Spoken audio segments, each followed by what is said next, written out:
आं बारा गोलावखौ बुंला आरो बिदियावहाय गुबुन गुबुन आफादफोरनि बा आलासि फैफानाय बिथांमोनखौबो आङो गेजेराव खुलुमनाय जासिबाय आरो जोंनि नैबे दरनै गामिनि आरो बासबारि ओनसोलनि नुजाफैनो हानाय रायजो राजा नोंथांमोन दा आङो गिबियावनो जोंनि नैबे जे समस्या जादों बेखौ आङो आब'मोन आरो आलासिफोरनि सिगाङावहाय एसेब्लाबो सुंद'यैब्लाबो आङो फोरमायनानै होनो सानदों। बावैसो जोंनि नैबे थांनाय बैसागु साननै सानथामनि उननिफ्रायनो नैबे परिबेसा जानानै फैदों जोंना एपिडिसिएल प्रजेक्टखौ लानानै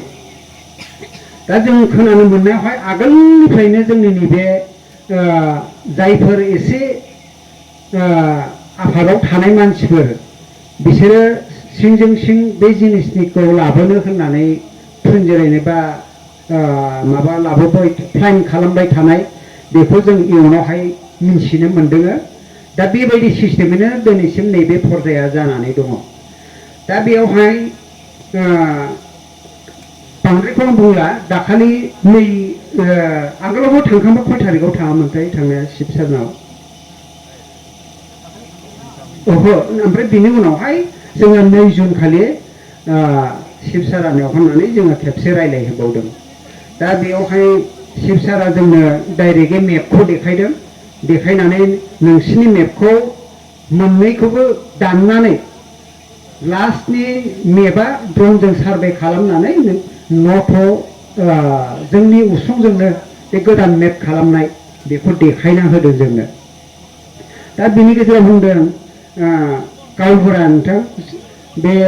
नोंसिनि बे प्रजेक्टआवहाय मा उसुबिदा दं नोंसिनावथ' डेभेलप जागोन डेभेलपनि थाखाय जोङो नैबे जिनिसखौ लाबोना होफैदों नोंसिनि गथ' गथायफ्रा साख्रि मोनगोन आरो बाद बाखि एसे एनै बागानफ्रा जुदि थाङोब्ला बेफोरनिबो मुल्यखौ नोंसोर मोनगोन होननानै जोंना शिबसारा बुंना होदों प्रमद सारा। दा बेयावहाय जोंनि रायजो राजानि जे उसुबिदा बेखौबो आङो खस्थ' बिथांनो आङो बुंना होदों। जोंहा ओरै खोला साइडजों माइ गायग्रा बिलो दङ जों बेयावनो गामि दरनैबो आरो जोंनि माखासे नैबे दुखुसुखि गामि दङ आरो ओजोंहाय खालपानि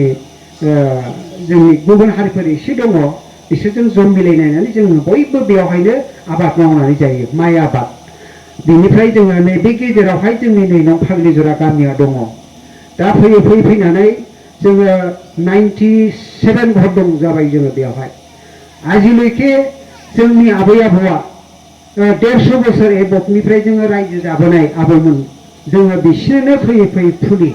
दा बर्थमानाव फैनानै जोङो बे फरजासिमाव सफैबाय एकदमबारे नै बिसिबां बारायखो जोंनि गामिया। दा बे हिसाबै आरो जोंनि फिसा फिसौफ्राबो बारायलांगोन। दा बेयावहाय शिबसारखौ आङो रिकुवेस्ट खालामदों सार जोंना नैबे जिनिसा बे प्रजेक्टआ जुदि जायोब्ला जोंहा खुब उसुबिदा जागोन जों बंसित जानानै थागोन जोंनि गथ' गथ'फ्रा न' लुनानै थाहैनो हानाय बेफोरबायदि हाया जोंना थानाय नङा जों एखेबारे बंसित जानानै थागोन आरो नोंथाङा खेबसेनो मोनसे लिस्टैनो क'क्राझाराव डेभेलप होनानै BSF केम्पबो मोनसे बानायबाय बेयावनो एखे लिस्टआवनो आरो बेयावहाय रेलवे कच फेक्ट'रिया बेखौबो बसायना होबाय आरो जुदि नोंथाङा नैबे जिनिसखौ जुदि बसायबावोब्ला जोङो माबायदि बंसित जानानै थागोन जों बिराद खस्थ' मोनगोन सार जोंनि फिसा फिसौफ्रा इयुनावहाय जोङो थांनानै थानाय बा न' लुनानै थानाय बेफोरो जोंनावहाय जेबो थानाय नङा। नंखायनो नोंथाङा अननानै नैबे जिनिसखौ बे प्रजेक्टखौ जुदि अननायनि गेजेरजों माबेबा मोनसे गुबुन जायगायाव जोंनि फरबजरा एलेकायावनो नोंथाङा जुदि लाङोब्ला खुब मोजां जागौमोन होननानै आरो शिबसाराव गले गले खावलायहैदों। थेवबो जोंनि उन्नति होननानै शिबसारा खालि बेबायदिल' बुंबाय थायो। आङो जोंनि नाय गथ' गथाय फिसा फिसौ माबायदि संसार जानानै दङ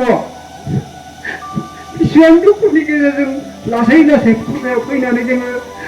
जोङो एसे औवा थुफा गायनानै रबार बिफां गायनानै सोरबाबा नाहा एसे गायनानै जोङो रुजु रुमु बेयावहाय जों दासो मोनजानो लाइनाव फैहांदों। दिनै बेखौ जुदि शिबसारा समाजसारा जुदि जोंखौ बिनिफ्राय जुदि एरख'नानै लाङोबा एरख'नानै बहायबा दोननानै जुदि बिदिनो सबसायबा जोंनि फिसा फिसौफ्रा आरो जोंनि अबस्थाया मा जागोन आङो बेखौबो शिब सारनि सिगाङाव बुंदोंमोन दा ओंखायनो आङो मा बुंबावनो आंबो खुगाजों रिकुवेस्ट खालामबाय जाहाथे जोंखौ जों मा खालामबा मोजां जागोन बेनि जाहाथे मोजां जोंनो सुबुरुन होलाङो रायजो राजाफोरनो सुबुरुन होलाङो बेखौनो आं खावलायनानै